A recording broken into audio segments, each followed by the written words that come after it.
Hi there, thanks for tuning in. My name is Maria. Today I'm going to make a delicious caramel apple tart. Not difficult to make. Homemade caramel, you're going to lick your fingers, trust me. So stick around, come join me in the kitchen, and let's get busy, baby.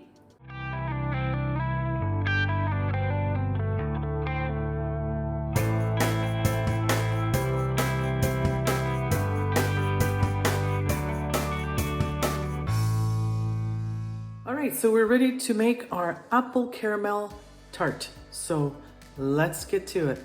Here's what you need. We need some oats, some apples, some white sugar, some brown sugar, lemon juice, flour, cream, cinnamon, vanilla extract, salt, cornstarch, a couple of mixing bowls. We need some melted butter. We need a springform pan, and I use what we call in North America Melba toast, which is just unsalted and no sugar. It's just a plain toasty, and the whole idea with that is I'm using that as my base for my crust.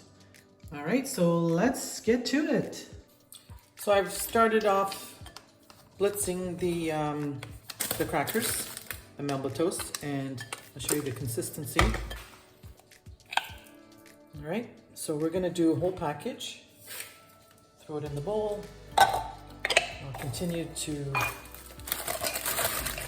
that. Literally takes seconds.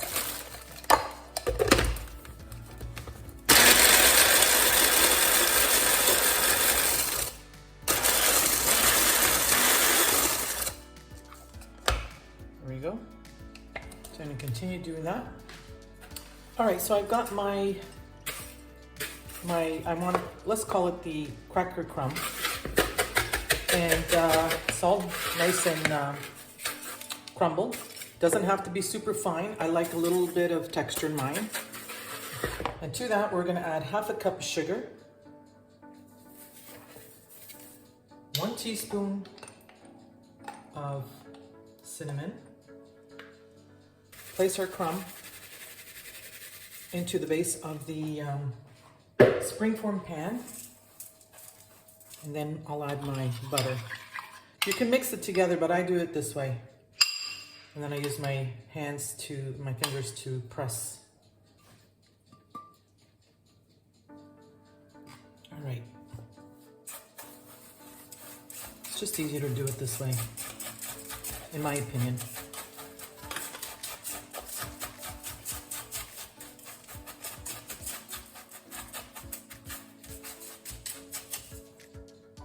Nice and wet, or I wouldn't say it's super wet, just nicely dampened with the butter. And what you can do here is just press as hard as you can. I'm not going to press it up onto the sides, it's just for the bottom. It's a springform pan, so it'll be nice. You don't have to worry about it being stuck or anything like that. Okay, so that's that. We're going to set that aside. We're going to work on our apple mixture. The next step is grab your apples. We're going to peel them, slice them, core them, slice them, not too thin. And I'll tell you right now, use whatever apples you have in the fridge or sitting on your counter. I'm not specific. It doesn't have to be a tart apple. I've got my apples all ready here. They are sliced, and that's what we want. We don't want anything thinner than that or thicker than that, and sliced is best. Next thing we're going to do is we're going to mix into this bowl some cornstarch, some water, and a little bit of lemon zest. 3/4 cup of water, 1 heaping teaspoon of cornstarch, and some lemon rind zest.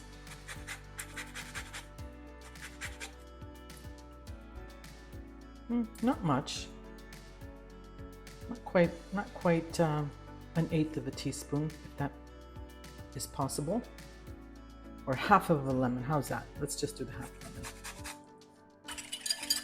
So this is my lemon cornstarch water that's going to be poured into the apples, over the apples. The lemon will give it nice flavoring, but also it will prevent the apples from browning. And the cornstarch will help that sauce thicken while it's baking. Just gonna toss that in there. You'll notice I have not added any sugar into this, because it is going to have a caramel crumble topping, so we don't need that added sugar. Now we're going to set that aside. We don't want to put it into our crust yet, because we still have to make our crumbled top. And then I'll assemble the pie once everything's ready to go. Okay, so I've gone ahead and added 2 cups of rolled oats, 1 teaspoon of salt, 1/4 cup of white flour, and 1 tablespoon of cinnamon powder. And I'm going to stir this all together. This is going to be our topping. All right, so we're ready to go ahead and place our apple mixture into the pan.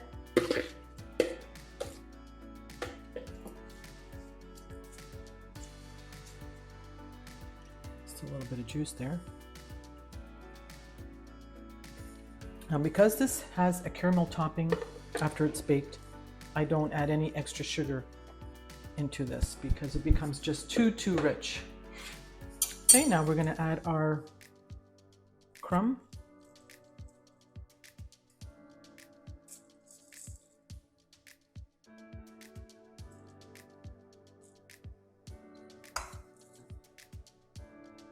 And we're going to prepare a bain-marie, Maria bath, with our roasting pan. I'll put probably 3 cups of water, and I'll show you how. That's how it should look.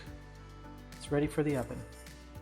So I've put aluminum foil, tin foil, around my pan, and I just feel that's necessary with this dish. And I'll show you what I do next. I've got it all wrapped up. I'm going to place it in my roasting pan, and I'm going to fill it up. Whoops, 2 cups of water.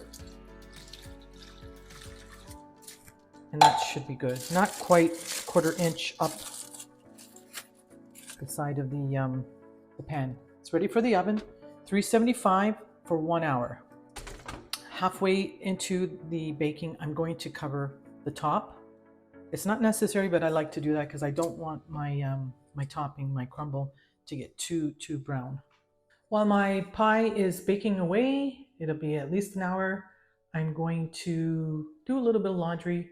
It's a beautiful day, so I'm going to hang up the laundry outside rather than using the electric dryer. And I'm going to come back and prepare the caramel. So stick around. Here's the ingredients that go into making our delicious caramel topping. Simple. Cup of sugar, 1/2 cup of heavy cream, and 6 tablespoons of butter. I've got my jar ready. I'm going to store my caramel in there until I'm ready to pour it. I need a whisk and a saucepan. I usually use my oven mitt because my saucepan does get hot. You're dealing with sugar and it could get really crazy hot and bubbly, so you have to be extra cautious. So let's get to it. So I've got the pan on medium high. I'm going to place my cup of sugar. I use the back burner when I'm doing this. I learned my lesson. It can get bubbly and it can become very dangerous. So it's going to take a few minutes. We're going to slowly, actually I'm not going to use the whisk. I want to use my wooden stick. Always use the wooden stick. It's best in this case. So we're going to slowly melt our sugar. When it's completely melted, we're going to put in our 6 tablespoons of butter. And then once that's all mixed nicely together, we'll add our cream very slowly. Cream is room temperature, so it might cause a little bit of a splash or bubbling, and you just have to be extra cautious. Probably halfway there so far. It should look like that. just got it on medium-low heat. I had it on a little too high. We don't want it to burn. You just got to constantly stir it and be patient, that's all. The end result is well worth it. It's delicious caramel. Yummy! I'm going to slowly put in the 6 tablespoons of butter. Now again, I'm using salted butter, so I'm not going to add the extra salt that typically I would put in this caramel. So it's all melted. I'm going to be very, very careful. It might bubble a little bit. And it goes. Just be careful when you're doing this part. Put it aside. Add all my butter in at once. May seem like a lot of butter, but that is what is required for this caramel.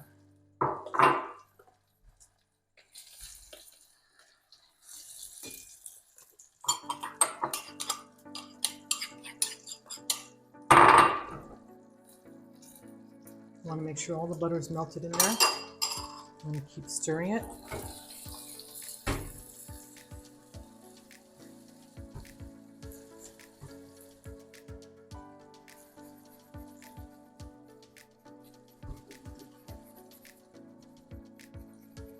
Make sure it's all mixed nice. Okay, so I've placed in the cream very, very gently. It did bubble a little bit, and just keep stirring. I use a whisk now and let it sit until it bubbles. And then once it bubbles, just turn off your heat and then set it aside, and then we'll place our caramel in our jar until we're ready to use it. It's looking really, really nice. Beautiful. Beautiful. Do not test it or else you'll end up burning yourself. It's fine. It has everything it needs. It's a salty, sweet caramel, and it's absolutely delicious. It's so simple to make, and I pretty much use this for a lot of my dishes that require caramel. I prefer homemade caramel than store-bought. Not sure if you can see that, but I'll bring you a little closer.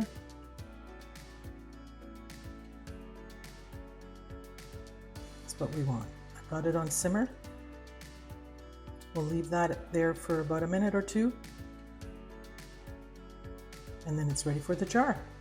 There's my delicious caramel, homemade caramel sauce for our tart, apple tart. It's so good, so easy to make, and it could keep for probably a week or two. I'm just going to leave the lid off so that it cools down, and then I'll put the lid back on and use it when we're ready for serving. Remove from the oven, pour half the caramel on top, swirl it all around so the oats are incorporated, stick it back in the oven for another 20 minutes. Just removed it from the oven, and that's what it looks like. Nice and golden brown at the top. I'm gonna let it cool down for about 30 minutes or so, and then we're gonna drizzle the caramel over it and show you what it looks like when we cut into it. That's what our delicious caramel apple tart looks like. We're going to cut into it. We're gonna have a piece. It did take quite a while to cook. It was a lot longer than I thought, and you know, it has a Maria bath, so that it doesn't burn. But it did take about an hour and 20 minutes, and then another 20 minutes to with the caramel on top, just to brown it. But it's going to be absolutely delicious, and I'm looking forward to cutting into it. And Alan's going to join me some dessert. I've got some caramel reserved for the topping. There's already caramel on it, but now we're gonna individually. Oh yeah, and it was chilled for a few hours. Oh my God, look at it. All right, just 1 second. Let me put the caramel on it. And I wanna give our audience a close up. This caramel is so good. Oh, you're gonna love that. That's enough. That's enough. just to give you an idea what it looks like. It's so yummy. I think you're gonna love it. All right, Alan, dig in and let us know what you think.